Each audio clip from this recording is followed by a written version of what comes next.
Salam, hamınızı xoş gördük. Artıq Novruz bayramına sayılı günlər qalıb.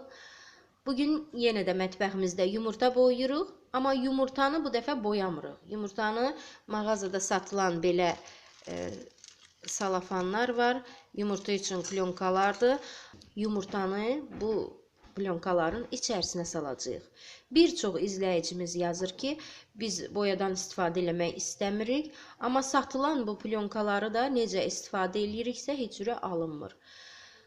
Nə etmək lazımdır? Əvvəlcə yumurtanı qaynadıb soyduruq. Yumurtanı qaynadarkən mən digər bir videoda da qeyd etmişdim.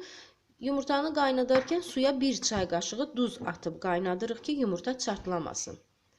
Yumurtanı qaynadırıq, soyduruq və indi hazır bu plyonkaları kəsirik.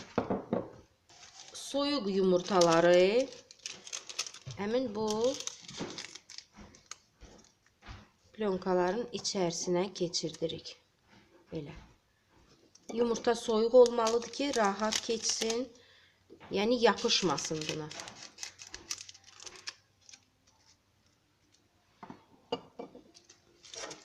Belə həm də körpələr üçün maraqlı olur, sevimli cizgi qəhrəmanlarını görmək.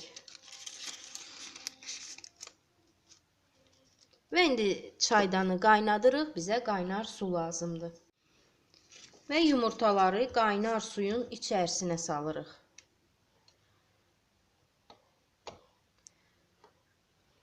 Həmin o plyonkalar əriyib yumurtaya yapışır.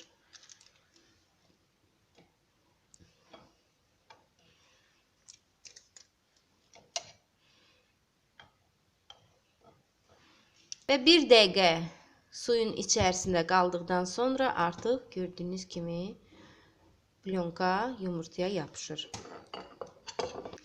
Yumurtalarımız hazırdır. Üzünü salfetlə qurulayırıq və xoncamıza qoya bilərik. Bugünlük bu qədər. Qarşıdan gələn bayramınız mübarək olsun. Hamınıza bol ruzi bərəkət arzulayıram. Xalqımıza sülh, əmin-amanlıq arzulayıram. Sağ olun, sağlıqla qalın.